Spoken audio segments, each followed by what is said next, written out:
Hey there, folks, and welcome to Art Notes, the podcast where myself, Jonathan Liddell, what am I up to? I am interviewing and having a chat with other creatives and entrepreneurs. And today I'm eating blueberries and yogurt with Matt Barron. It's the best. It's actually the best. Mm-hmm. This podcast is usually aimed at helping myself and others into just seeing what we can talk about and how we can help you guys and inspire you to just achieve what you're after. But today I'm handing it over to Baron. Matt, I want to hear what you're up to and what's going on and what you want to talk about. It's your topic. I'm eating blueberries. These are great. They're amazing. Such a good idea.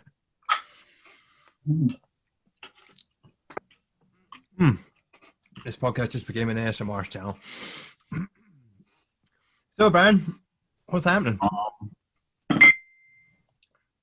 Well, I've been painting lots, as much as I can, at least as much as anyone can, and getting ready for an exhibition. It's going to be coming up, hopefully in May. But as we all know, things are getting messed around a lot, and we don't know whether we're even going to be able to go outside in May. But so far, they're saying that it will go ahead. What was I going to talk about? The story, right. Well, I don't think you've heard the story, so I'm just going to tell Jonathan, and then you guys can listen and see if it's interesting. See these? This is a very old tube of paint. Very, very old. It was old 6 years ago. So this doesn't actually belong to me. I have about 20 of these in my box. And I don't know where they actually came from. I was just in the studio in uni one day, just painting away, just working. And one of the technicians, Nick, I think his name was, God rest his soul, came up to me and said, "You're a painter, aren't you?" I thought, oh, crap. I'm in trouble. What have I done? Because painters were not popular in the studios. We were the messiest bunch. Me in particular. As you can tell, I haven't got much tidier. We left paint everywhere. So I sort of said, "Yes, I'm a painter." He goes, "Oh, have these." He just gave me a massive plastic bag full of these tubes of paint. And as any painter or artist will know, oil paint tubes are so expensive. He just gave me this whole bag of them. He said, "Yeah, I found them downstairs in one of the workshops. No one's touched them in ages. You may as well have them."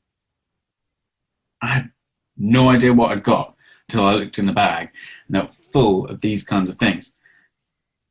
The reason I'm mentioning this, and I'll be interested to find out from you, Jonathan, this one, Prussian blue, I had never used this kind of color or this pigment before. And it encouraged me to try all these tubes of paint out that I'd never had access to because they were so expensive. You never bothered buying them. You just bought the basics and then tried maybe a few others if you could. And there are some commissions I've had that have forced me to buy pigments like turquoise. It is nigh on impossible to make a decent turquoise unless you buy the pigment. You just have to buy it. You just have to give up and do it. But this one, I've been putting to good use, and I've really enjoyed using this pigment. But Jonathan, you as a digital painter have access to all sorts of colors. How do you decide what you're going to use, and do you have favorites? Excellent. That's actually a really good question. So for to give us some context, I have found that when you are given ultimate freedom to do whatever you want, but let's pick the art world to ground this in. I've found that actually what happens is you achieve next to nothing, or what tends to happen is you're so bombarded with the possibilities of what you could do that it ends up kind of holding you back. So to rein it back into color and how I pick my colors, I had to actually essentially relearn how to use color and actually put in limitations in order to find pleasing color palettes and find that I was creating works that were compelling and had a certain mood, or conveyed the message that I wanted. So in terms of like using color and how I pick them and how I favorite them, funnily enough, I love Prussian blue, and I'll try and kind of sneak it in to almost whatever I'm working on, just because I love it. It's not always appropriate, but I certainly love it. But how do I pick them? I actually will have a different approach where I will have an object in a scene. So say it's a leather boot, and I'll think, well, under a kind of generic, kind of diffused lighting scheme, what is the local color of that boot? It's like a kind of reddish, warmish brown. Um, so from that point, I'm like, okay, that's what that color is. But then I actually will completely change that color in response to the lighting that I've set up. So if it's in an environment where there's a really strong warm light source coming from kind of like screen right, then I'll think about, all right, so that local color will then become warmer or like trend towards that light source. So if it's a kind of reddish brown, then it will trend toward a kind of warmer a warmer, like reddier brown, and then maybe slightly lighter in value. So all the time I'm thinking in hue, like hue and saturation, and value as well, kind of how light and dark that is. So how I kind of pick colors is completely changed in terms of my approach to it. Is what is the local color? What does a lighting effect have on that local color? And actually think about the subject matrix itself, like the texture of it. So this jumper that I'm wearing, for example, it's not a highly reflective material. You'll have bits of reflectivity going on, but it wouldn't be as reflective as, say, this bowl and then what's inside the bowl. And so you've got the light bouncing off it straight away, and even the blueberries as well. For I can't believe that I'm using a bowl of yogurt and blueberries to illustrate a point, but it's like how reflective is that surface. So if that blueberry is like a kind of Prussian blue purpley color, then the surface and certain elements of it will be bouncing off light more than this jumper will. So do you keep that original local color that you've chosen and make variations of it and add to your palette? I've seen videos of people doing it, and they make a palette for themselves and say, I'm going to have this color, this color, this color. Yes, that is it. I'm glad you reined me in there a little bit. There's I certainly, I kind of need to, no, that is it. It's like I have that local color and then create the palette around it. Due to the other objects which are around it, you might find that if you have a blue object and a yellow object right beside each other, the colors will be bouncing backwards and forwards, and you might have a kind of a green kind of tint happening on both of them. But again, I am thinking about, I'll take that local color, trend it towards a shadow color, which, for example, might be slightly darker, bluer, more saturated, or trend it towards a light source, which, for example, might be lighter and warmer. And then immediately you've got that warm, cool contrast, which is pleasing to look at. It doesn't work for every lighting setup, obviously, but it's certainly a good go-to. Do you find you're mixing colors as you go along, or do you get the majority of your colors set before you start actually putting them on the piece? Oh, I've said mix as I go along. Mix as I go along. I'll certainly start with a small palette range, but again, if you have two objects which are beside each other, I'll be picking a color and then mixing it into that other object, which will then be totally new, and totally new variation from the initial palette that I created. Quite interesting, because that's quite similar to the way I go along with it. I remember watching people paint, and they would decide what colors they wanted, and they would mix all of the little colors up on the palette before they'd even started painting. I'm not that organized to start with, but I'm definitely not. I suppose I am able to see all those colors, but in my mind, I have a process of which I paint different surfaces anyway. So there's certain things I won't even need for the first layer. Yep. But I know it's interesting too. Yeah, I was going to say there's a lot more. I think there's a danger of thinking that all digital painting is I'll have an idea and then the computer creates the artwork, which is probably why when I was doing fine art it was so frowned upon by the tutors. Like that was my response anyway. It might not even been true, but I think that was kind of the impression that I got from the fine artist. But actually the process can be almost identical. I'm still, I heard it described once as software agnostic. It's like you can paint physically and paint digitally with the same process and have a very similar outcome. It's just that with a digital painting, you don't have any drying time. But the decisions that I'm making, the decisions that I'm making are actually incredibly similar to that of a physical painter. So I think it's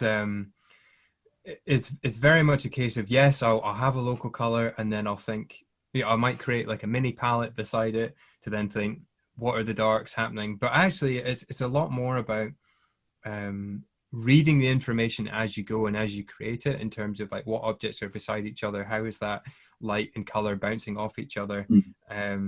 So it's like what color is reflected in that other object. What I might do is I'll try and pop up some examples of this. That's an interesting point as well that you brought up there, that you're having to make decisions on a world you're creating, as it were. Because for me, I'm painting, I would argue, observationally, or from observation of a reference image or a few reference images. You do the same, but you add in a lot, and a lot of the time you're creating. I mean, for instance, with the book, you had to invent an entire world. So you're not merely observing a color and thinking, oh yeah, that color is there. You're having to like very much so. In order for me to have the freedom to create a world and characters and environments that don't exist in real life, in other words, something that I cannot take a photograph of and then recreate completely, what I'm doing is I'm doing my best to learn from environments and objects and people and characters that I know, and then put them into a set lighting scheme, change up characteristics so that they look more like my character and less like my subject matter. So, for example, it's no secret that Dutch, who is the kind of more stoic, quieter character in my book, I based him on me, because, as you said, that when we when we a bearded Scotsman who smokes a pipe and has glasses, he's based on you this whole time. It was an easy subject matter, as you said. The illusion is broken, but it's a case of, how can I take things that I know? Well, Jonathan, you did it well. Thank you. I hope so. It was my full intention to have Dutch be an older, wiser, better man than me within that book. So it's as much something to aim at as it is a character to put in a book. But yeah, to answer your question, you've been an old wise man since I met you when we were 17. Yeah, but I had a few nicknames around that. I'll take that. Thanks, Baron.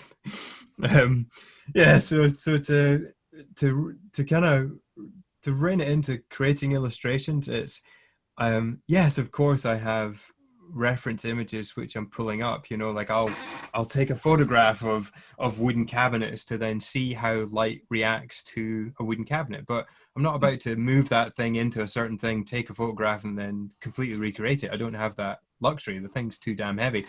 But if I have an idea of what it is, and then if I have the ability to draw objects and characters in a certain three-dimensional space, and I have an understanding of how to do that, then once that kind of grid is down, that then I can start to think about, all right, how do these now 3D objects respond to lighting sources in this scene? So there's a lot of things I'm considering. It's okay, so what do I want to say? I want to say that Ellie and Dutch are sitting down having dinner. Okay, so that's my first thing. In fact, and I'll grab the book and actually explain what I'm talking about, or just put it up in post. So that's my scene. That's what I want to convey. So then what am I thinking about? I'm thinking about how the light is bouncing off of skin. I'm thinking about how the light is bouncing off of, I've just realized this is maybe one of the few things I didn't illustrate. Did I illustrate this? I'm thinking about, oh yeah, there we go. This might be difficult on camera, so I'm going to try and put it in post, I think. So that's the illustration. I think I've seen those oven mitts in your house. Yes, you have. This is it. I'm taking from life what I then want to recreate in a story, and I'm then thinking about how those objects, how I can put them into three-dimensional space. How can I draw them? And it all comes back down to art fundamentals. It's like, how can I recreate things that I've seen in a way I want them to be presented, to then show an emotion of this is warm and friendly and this is a safe environment and there's steam coming off the food, and the oven mitts look like they're thick and chunky, and that light is actually responding to those objects in a, if not, in a believable and relatable way, so that they definitely look like the objects they're supposed to be. There's no point in me painting a pair of oven mitts and then making them a high reflective surface because I want to put a highlight on them, because then they look like they're made of the wrong material. So all the time I'm thinking about, what are these objects made of? What material are they? How reflective are they? What local color are they? How does lighting affect them? And have I drawn them well enough to then make them look like they are 3D objects that you could pick up? What I find interesting is that you and I do similar work in that they're both painting, and we use life to paint them, things from real life. But we go about it in different ways, because you are taking objects and almost mentally placing them into a space and then creating them, digital / physical image of them. Yep. I take from the things I physically see and then make them. We're doing two very different things, but they look like similar processes. You see what I mean? Oh, definitely. Like, the woman the painting of the woman behind you is definitely a painting of a woman. I love it, Baron. Honestly, I think your leading lines are fantastic. I think you've got a beautiful contrast of straights and curves, the detail in the hair, the reflectivity of the hair, the ribbons coming on. I love it. Hopefully I'll finish it quick enough that you can put an image of it. That would be fantastic. Or even just, just whatever you fancy, even just a close-up of it. But you're right. We are taking things from the real world, be it through photographs or through your oh my goodness, I've just forgotten the term. I'll type that up. I think your kind of mental library of images, and then what do we want to do? We want to create a final image which then evokes an emotion and a response, and that's relatable. So if I may, I'm just going to pull up, we talked about this on the last podcast, but I finished it and sent it off for print. So um, hopefully this should be, is that coming through? Ah, that's looking lovely. Yeah, so I just with this image in particular, um, like again, your painting is one of that includes skin and and material, and there's a light setup, and there's that you're thinking about composition. With this piece here, I really wanted it to be relatable. I wanted people to be able to feel the steam coming off the child's breath, to have that environment feel cold, to have that kind of, warm light is certainly associated with like comfort, and it's, this isn't a harsh red. This is a kind of warm, glowy orange contrast against the cool blues and the snow. So it's, is this a feeling of comfort? Well, yes, in a sense, but if we look at the facial expression, then there's more kind of concern there. But who is this character? This character is carrying someone else. They are heavy laden with objects which I hope look like they are, have a bit of weight to them. Oh, definitely. You've done the weight on those bags wonderfully, I Jonathan. really wanted to get that kind of that curl of material, that strap up, and that them hanging. I really wanted to really sell that idea, to have it, There's like the one weight thing of I the snow. don't like about this, Jonathan. Mm.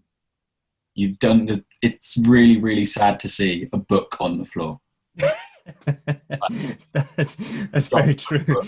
Yeah, this actually, I It's so wet. it was I asked a couple of people what they thought the book should be, and Kat immediately came back with that should be Narnia. So I've just hinted at an Ah, N that you can barely see, um, that might be Narnia. But yeah, so the idea was very much one of, can I create a piece which is relatable, which has elements that are believable, with lighting schemes, with color schemes, but ultimately both you and I are creating pieces of work that we want to evoke an emotion.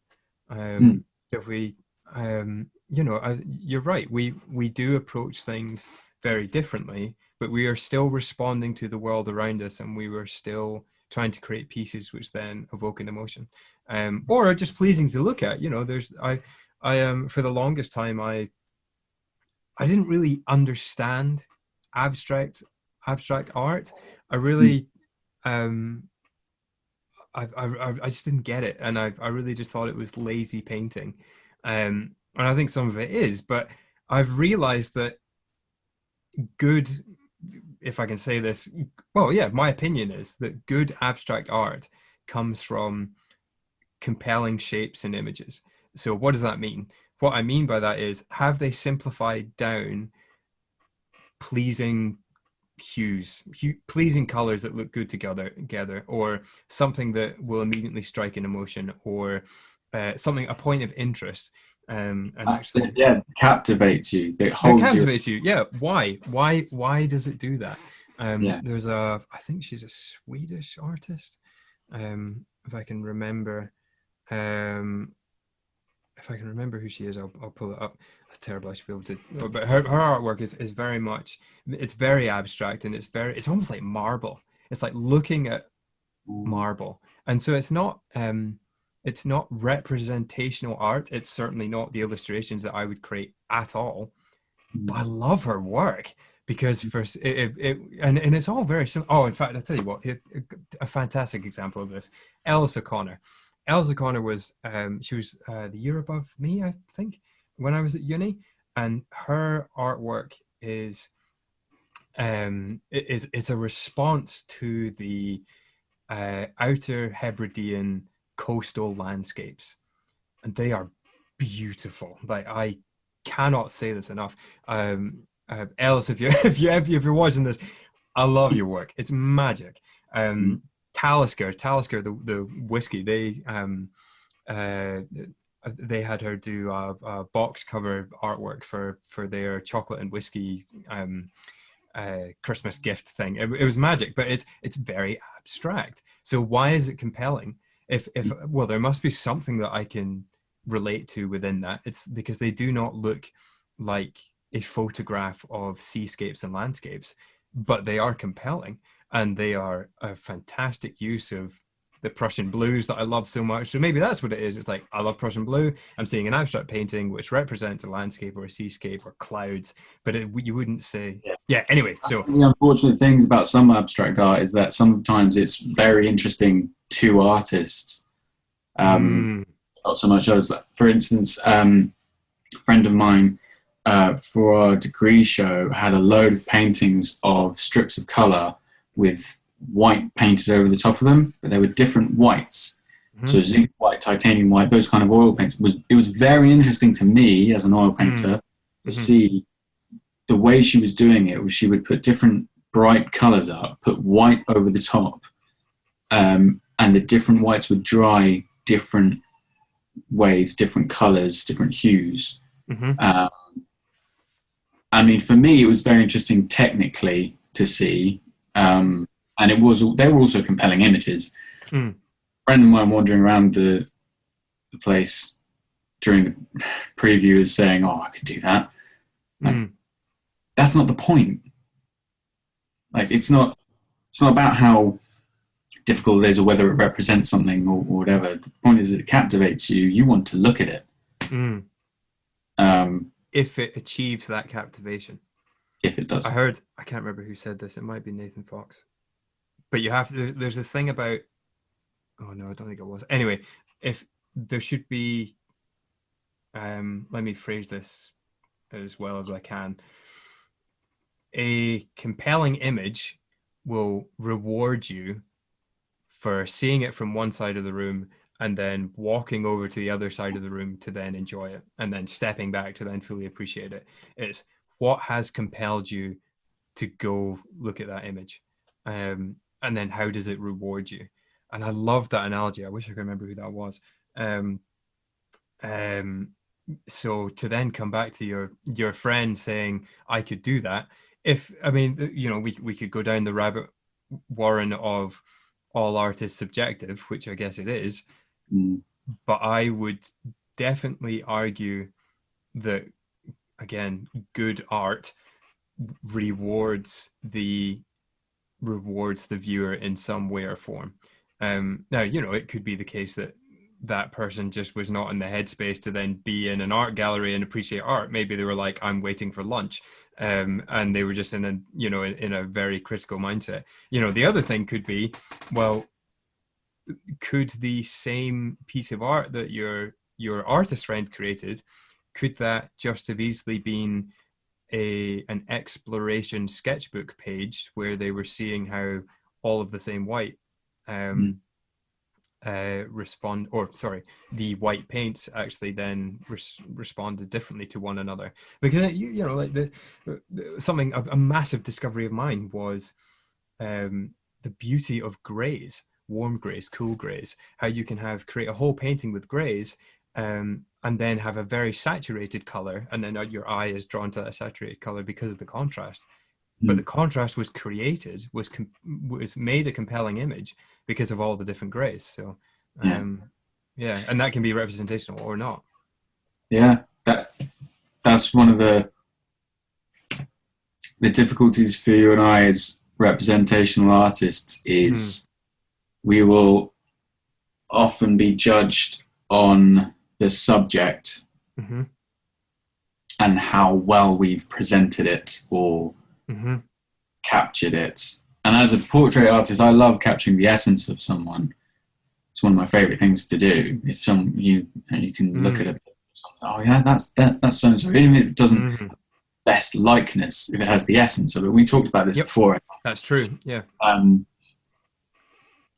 But rarely would I be judged the same way. I feel my work be judged the same way as the abstract art. I think they have the advantage there where by taking away any straight up image, they've forced you to think about it differently.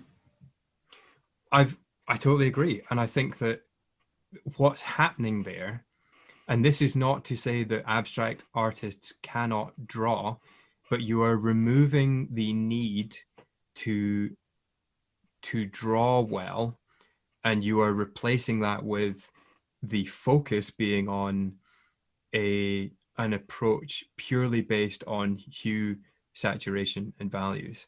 Because I'm not. I get so I'm more than happy to have this critiqued, by the way.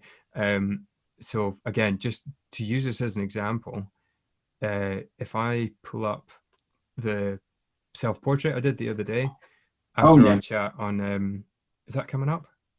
Yes. Excellent. So well, look, it's Dutch. Exactly.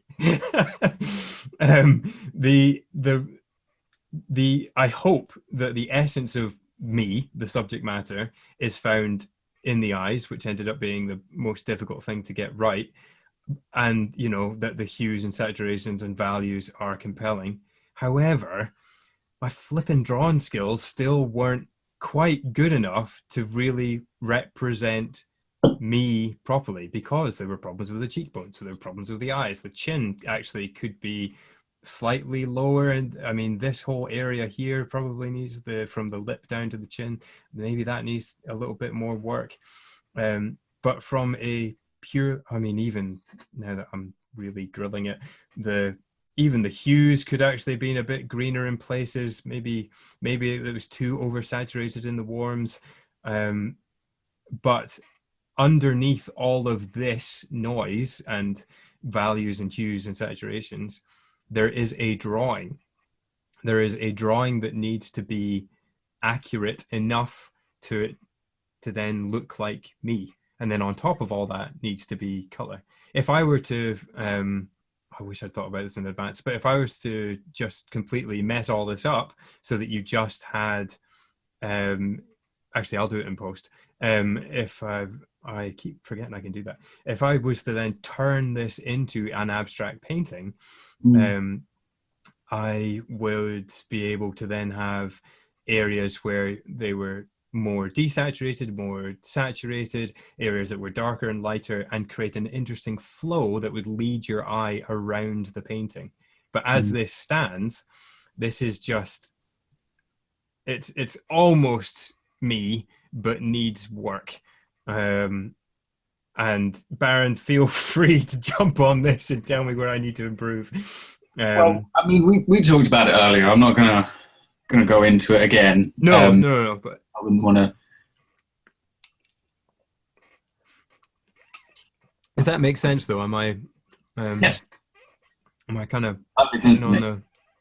I think you're right. If you simply changed it into just about the colours and hues and that, it would be a very, very different approach.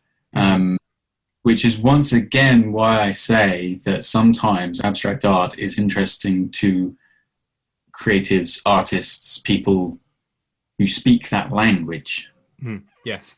There's a certain language or set of language. You know what I mean? Yeah, there's people who country and not speaking that language. Anything they say to you, you'll have to filter through. Even if you have a book translating it, you still won't quite get everything. Yep. So you might even be able to appreciate it, but not really know why you appreciate it. Or you might just think there's such a disconnect between me and what this is, I can't actually understand it. I can listen to French and think that sounds beautiful, but I haven't got a clue what you're saying. Or I could listen to another language and be like, that is harsh on the ears and I don't want to learn it. You know, yeah, certainly abstract art certainly can purely attract only abstract artists that then appreciate it, or that's a very niche market which then may appreciate it. I just as I say, I now firmly believe, and I'm working towards having all of my images reward the viewer with something, you know, whether it be either an emotion or something that will compel them to engage with the artwork. If not, I personally feel like I have failed both myself and the viewer, and the image it is not yet compelling for whatever intention I have behind it. Yeah. It's one of the things I try and look out for in any artist's statement Hmm. is what they want to happen or Hmm. what they're trying to do. Rather, Mm. I always find it interesting finding out how people make stuff and Mm. why they choose to those methods, but Hmm. why they made it in the first place, what they want to happen. That, I mean, we were always taught about this in fine art anyway, like whether it's successful or not is judged on Mm. various different circumstances and criteria, but Hmm. you've just said yourself what you want to happen with your pictures, what you would judge a success. Mm. Yes, Other artists wouldn't that's a good necessarily point. want that to happen with their pictures. And I mean, that's what really I feel should be in the main thing in an artist's statement about their work in any exhibition or anything like that. So we're talking purely fine artists just now. I think we should probably make that clear.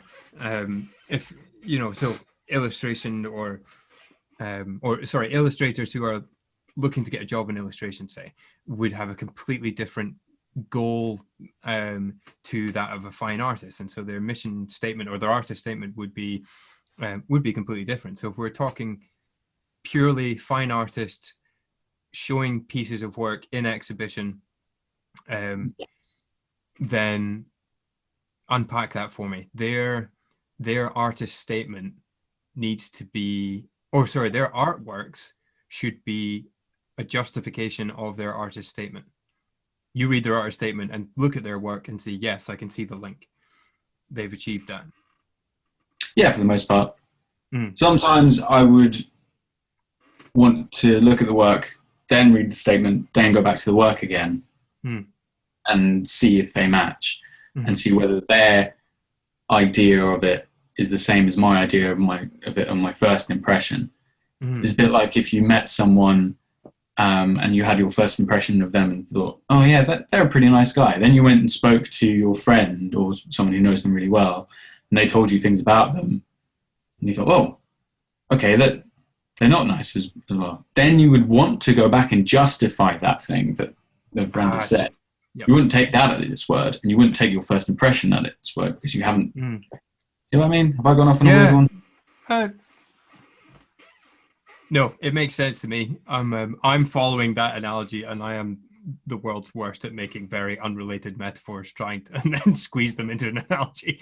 I appreciate that. I think it all just comes back to intent.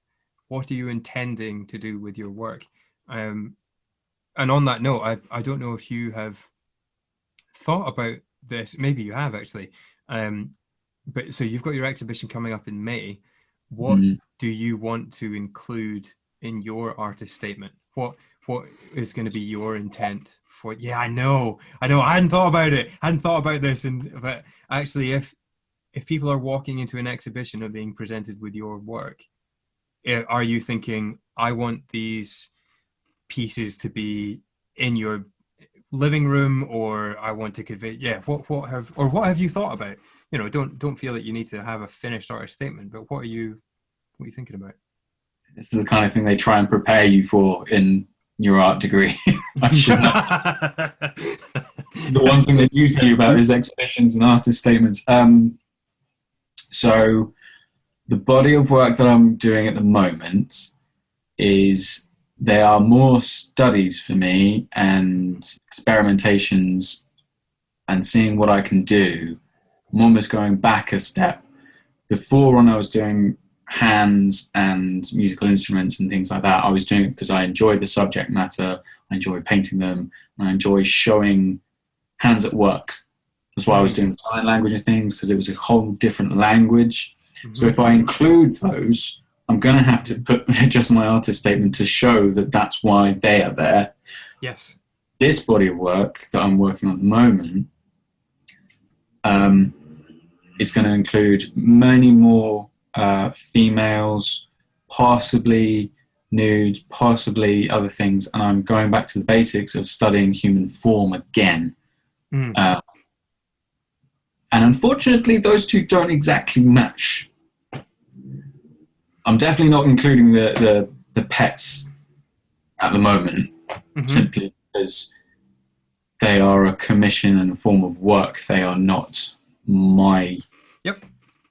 Yeah, they're not your current artistic voice. So what you're so yeah, so okay, so your focus is on the human form. Um, but help me or unpack that a little bit. Are you thinking about certain moods or emotions that you want to evoke with those? Is it purely the different, the human form in different poses, just purely for yeah, what would you, or I'll tell you what, ideally, what would you like to come out of this body of work? And that can be a very honest answer or not. If it's More, if you want to make 6 grand, I have no problem with that, um, more bloody portraits. That's what I wanted to Mm, do in the first place. I mean, you know me. That's mm. That That's the might be work some you want to do.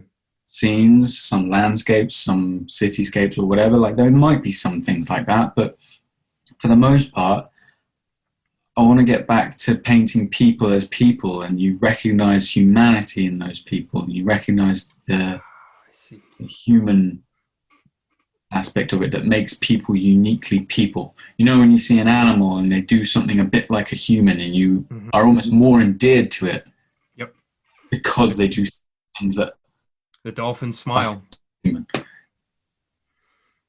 Yes, And that's it. It's yes, like like that. we Like warm one, to dolphins because they're playful and they have a natural smile. They're not smiling, they just look like they're smiling.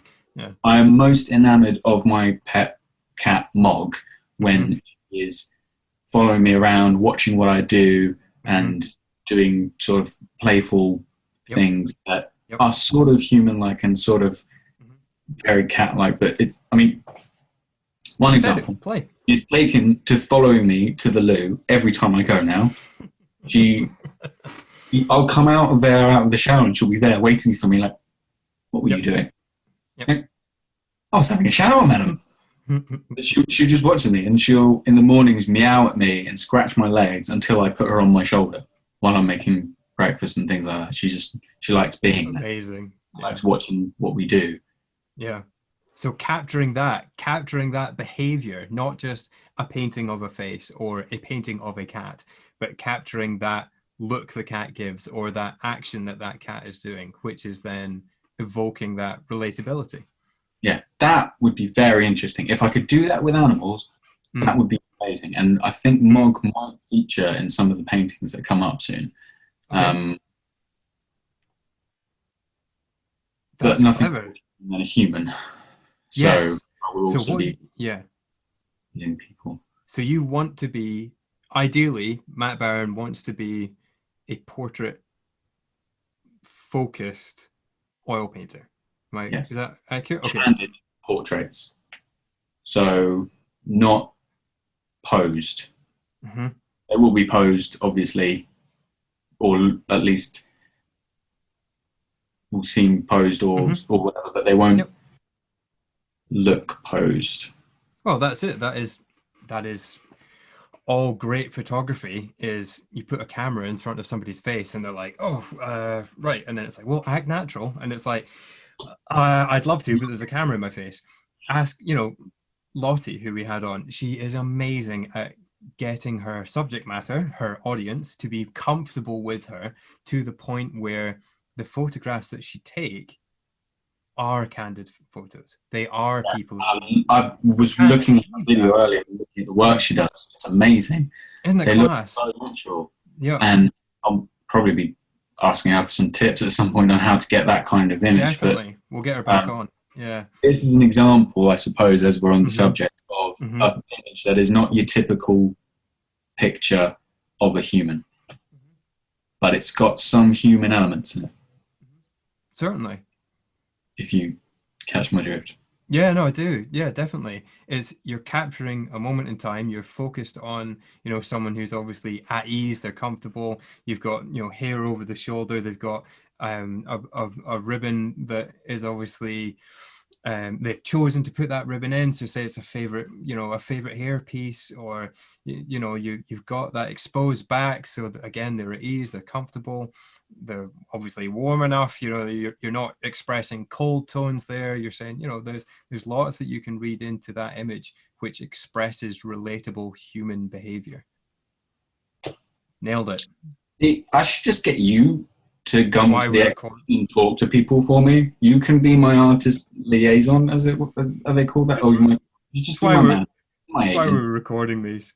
I heard I listened to a podcast the other day, and there was and now, oh, man, I really need to do more research. I need to do more preparation for these podcasts.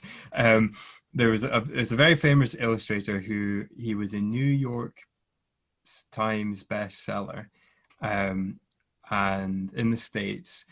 But in order to drum up book sales, what he did was he contacted this bookshop in advance and said, "Look, I'm going to be here.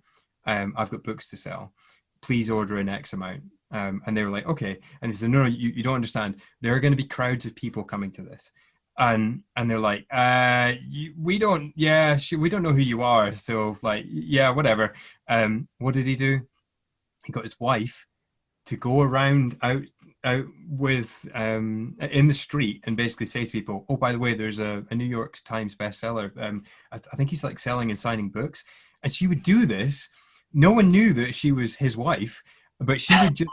And what attracts a crowd? A crowd. So create a small crowd. Other people will start to see what's going on. So this bookshop are like, "Oh my goodness, this is actually oh, he's right."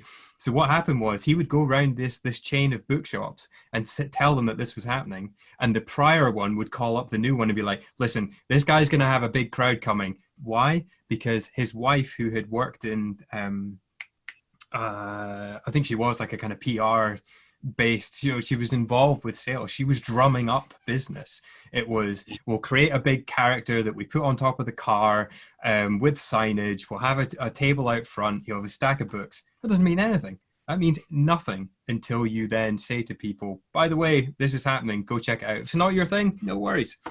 So yeah, sure. Give me a slight commission, Baron. We'll, give 5%, and I'll drum up. It's a deal.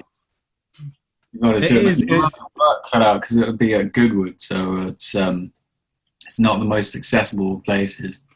But yeah, which means the work needs to speak for itself. If I'm not there to drum up business for you, darling, then it is. You are creating works which are compelling, they're relatable, they express humanity. And if that's the work that you want to be creating in future, your present works are always acting as an advert for the work that you want to do. mm, yeah, Mate, nail it. I'm that's it. I'm really looking forward to what you've got coming up. I love the hair in that piece over the shoulder. Honestly, I think it's gorgeous. It's I haven't even finished it's that. looking It's so a mess. strong. You can see it from where I am. It's a mess right now. Yeah, it looks good. It's I'm really looking forward to doing more of it and finishing Mm-hmm. more. And Mm-hmm. what started as exercises and studies, like for instance, I was going to do MOG to get me better at doing cats so that I can sell more cat commissions, Mm-hmm. and not just dogs. Hopefully that will still happen, but there's also an interesting artistic venture to be had. Oh, certainly. Yeah. I think if you're already um, you're planning ahead to create works that you want to create with the idea of drumming up business and clients that you want to have. And again, Lottie and I talked about this.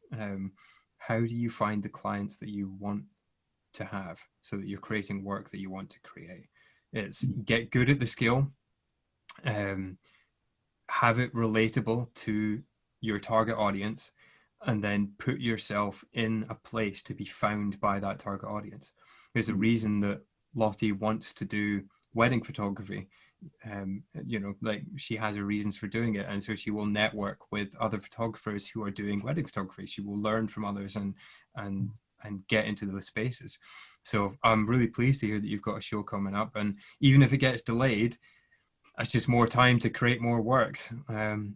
But while that's happening, um, yeah, I think it's an interesting one, isn't it? We could probably talk at length about how I don't think either of us want fine art to be elitist. We always want it to be affordable to anyone. But Mm. with that said, big oil paintings are not cheap to create, and they are not finished in 5 minutes, which, and both time, resources, and expertise should all be paid for. But I think that's the beauty of creating prints. I think that by creating prints, as I say, that mother and child piece, the carry you piece, should be. I've just ordered prints, so I'm actually waiting on them coming in, and then I'm gonna get them in my shop Awesome. ASAP. Yeah. What's your experience been with? In fact, do you intend on doing this? There's a question. Are you going to have the physical oil paints and prints at this exhibition, or are you going to Yes to yes, but limited print run, or yeah. My take on it is quite a traditional one with prints of an oil painting, in that you have to have a set number in your edition. mm, I usually go with 25 hmm because you had just had as many prints as whatever. It's a bit like money, in it loses value. I could yes, viably charge someone £35 for a print hmm edition of like 2,000 or something stupid like that. People aren't going to want to pay that. So I only have editions of 25 um, each thing size. Um, so yeah, that's one thing I'll be doing in the next few months, is putting out surveys and finding out which prints people want to see. They might not be the same paintings that I take, hmm but I want to find out which prints of my previous work people want or would buy or would want to see in mm. an exhibition. Even if they don't go, these people might, No, but you're at least creating. they'll get a good idea of what people want to Yes, see yeah, um, in a print. that's very clever. Doing preparation for an exhibition starts months in advance. Oh, I should have started this months ago. I'm I'm annoyed that I haven't. Mm. But as I said, a But you're lot using of the time. going on. Yeah, no, but mate, that's life. There are, my goodness, there are so many things that I am trying to juggle and do well all at the Mm, same time. And I think actually I need to refine back into just doing a handful well and consistently. yeah. Consistency is the key. I am the world's worst at creating and maintaining um, structure and timetables and routines. And yet, when I do it and do it well, my workflow goes straight up, my exercise goes straight up. I'm just a generally better person to be around. And I have something to show at the end of it. I mean, my Yeah. goodness, when I was writing the book, because I had deadlines to meet for my publisher, it suddenly went from, oh, this kind of feels quite nice to get done, to I have to show up to work. I have to be in a mindset to do it. If I spend 4 hours on a piece and then hate it, I need to do one of two things. Either I need to cut my losses and then eat into free time to then, who has free time, to make it right, Mm, or I need to look at it, make a couple of tweaks, and be like, do you know what? Finish not perfect. It'll do. I have other things that I need to achieve. If not, this whole piece doesn't get done. Finish mm. not perfect, or I have to sacrifice other free time to then get this to a point where I'm happy to part with it. I've Is that always just your own work, or does that with commissions, or both? both, actually. I would never part with a piece that I am not um, that I'm not happy with, but that doesn't mean that I could be happier with it overall. If I reach a deadline and I'm like, do you know what, this piece um could be more compelling for X reasons, but I put it out to a couple of other people and they say, oh no, I really like what you've done there. Maybe tweak this though. Then I'm like, okay, I'll tweak that, but I'm not about to overhaul the whole thing. I hit my Yeah. deadline. I can't go past that deadline. But if I'm pleased enough with it, then I'll ship it, you know? I'm this blooming self-portrait. There was nobody but me to hold it up against. I shipped it. The response was surprisingly uh, I've had more engagement with this post, like putting it up on Instagram. I've had, not that it's all about that, but I've had more likes, I've had more engagement, I've had more comments with that, with people, talking about it than I have with anything else I've put up in the past month or so. And yet I'm sitting here and I know all the reasons that's wrong with it, but the majority of people are saying, "Oh, really love what you've done here," which is great. That's fine. So it's not like and I don't think that they're paying lip service either. I know if I trust these people. So I must be doing something right. But when it comes to client work, I want to get 90% right and then ship it. I'm aiming for 100, but if I get 90 and I'm pleased enough and the response from people I trust is, this is compelling, I've done my job. If I've reached the brief, if it's a compelling piece and there's an emotion that's come out of it, yep, I'll ship it. My old boss had a similar attitude when we were doing landscaping stuff. He'd say, it's 90% right or 90% good. That's okay. Great. Because you're not going to get everything perfect. No. So that, yeah. Interestingly, I was chatting to a mutual friend of ours the other day about writing. And she was talking about the fact that she would always get really, really upset about pieces that were terrible, but then she realized that you need to do some terrible work sometimes so that the good ones come about. Definitely.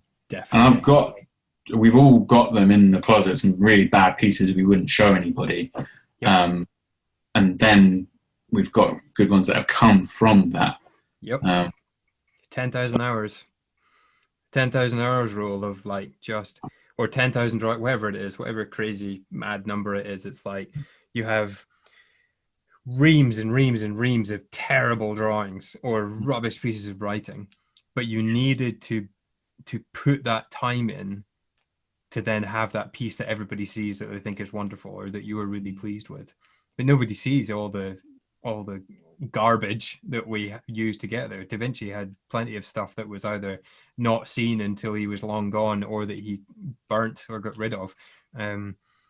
Which brings up that whole thing of should artists just be really honest about their process and actually show they're human too?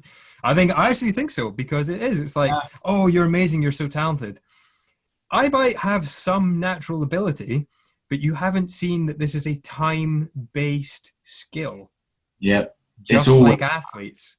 Someone looked at one of my pieces once and said, "Oh, you can't teach that." And you think, "Yeah, you can. You can actually. Yeah. Anyone could learn." Because if you saw some of our work from when we were younger compared to now, you'd think, "Oh God, yeah, you can teach it." 100%. Yeah. It's staying dedicated to it. Yeah, and this is why I was telling you, maybe next time, or if you are going to carry on working on the self-portrait, do some sketches. Do some sketches of it, get to know it. Make, as my old art teacher would say, make as many mistakes as you can in the draft, and then you'll have made all the mistakes before you do the actual piece. Good point. Yeah. I think he said it better than that. You know what? No, I'm with you. Yeah. Create thumbnails. Have a thumbnail of where the values are. Have a thumbnail of what actually, what is the relationship to the dimensions of it, like the size of the nose versus the size of the brow. Good point. And even at this stage, it's I can just dive into painting. It's do some homework first. Yeah. Oh, that reminds me, before we run out of time, book. Yes. Yeah. So where are we? Jonathan? Books going all right. I'm doing everything I can at the minute to just to really get it out there. I'm still thinking about book 2. I've certainly got a theme for book 2, which is great. I want to be able to unpack that. But the book that I have out at the minute, what I really want to do is get on the radio somehow. I need to figure out how to get a wider audience and really crack into this, because I think at the minute, I think I can be doing more to get it out there. And as we've said before, no one is going to promote your work more passionately and with more vigor than yourself. So I need to be figuring out how I can get this book in, which is, a product I'm pleased with. Like, I'm pleased with the message, I'm pleased with the artworks, I'm pleased with the physical thing itself. I'm really glad that we went for hardback, but I need to be figuring out how I can get them to schools, even in the middle of a global pandemic. How can I be, do I just need to call up 5 schools or 20 schools and say, this is who I am, this is what I can offer, you could have me for like an online 45 minutes or something. Maybe that's what I need to do. Or actually all the schools, yeah. So no, Joe, exactly. I'm juggling all the balls. It's like creating the next book, marketing the first book. How do I do that successfully? Creating fresh works to then put on a shop that I believe in, that I think are compelling, that are worth people spending money on, all that kind of good stuff. So yeah, book things are going okay, but I think I need to be branching out into more ways of marketing that. With that said, 2 things to plug. If anyone else is looking to get into children's illustration, svslearn.com or the same guys who do the 3-Point Perspective podcast, absolute gold. Incredible advice on all things children's illustration, from the idea to marketing and everything in between. So yeah, I'm trying to absorb as much of this and figure out how I can apply these things within our current limitations. I can't go sit in front of a bookshop with 20 copies and say to people, actually, there's nothing really to stop me, seeing as, well, yeah, no, there's social distancing is what's going to stop me at the minute. And actually that whole thing, so yeah, I'm going to correct myself there. There are plenty of things which are stopping me from doing things in person. So I need to figure out how to leverage social media and get my book to the right audience. Yeah, so many things. I'm trying to do it right. I'm trying. You're doing it well, as far as I can see. I would argue. Oh, I think you're doing well. Sunday, Monday, Tuesday, Wednesday, Thursday, Friday. I have 24 hours in every one of these days, and I get tired like everybody else. And I'm trying to sleep, eat, and exercise enough to have this functioning body, then have a brain that can actually put all of this into a routine that works, and go to work. So it's you've got a job at the same time, Jonathan. Also that, yeah, I'm trying. It's good, man. There's good things coming. It's forever trying to make the best use of the time. Best use of the time. Mm-hmm. Yeah. Yeah. Best talking quote I've ever come across. Yeah. It's one of my favorites. All we have to do is decide what to do with the time that is given us. Love it. Love it. Love it. So yeah, we're getting there. Good. I'm glad, man. I can't wait for the second book. You and me both. I've had a few parents who have been like, they've quoted their kid, and their kid has said, "Oh, book 1. Does that mean there's book 2?" I've had to reply being like, "Yes, hopefully soon." So, yeah, no, it's happening. It's happening. I just I want to do justice everything that I've achieved for the first one. The second book sells well because the first book exists, but it'd be nice if the first book sold well first. So I just need to be exploring more options. So yeah, it's just keeping me going. Good. Yeah. Sounds good, man. I'll plug your work to everybody I meet. I mean, we know more and more people these days with young kids now. It's crazy, right? Yeah. Yeah, it's that's a very good point. Yeah. And if you know, as I say, it sounds very markety, but I've got a product that I'm pleased with. I believe in the message. I've had parents who also think it's great. The reviews have been amazing. I'm going to shamelessly put the reviews up here. So yeah, Good. it's good stuff. Do It's it. good stuff. How about you? All good? You want to call it there? Anything else you want to part on?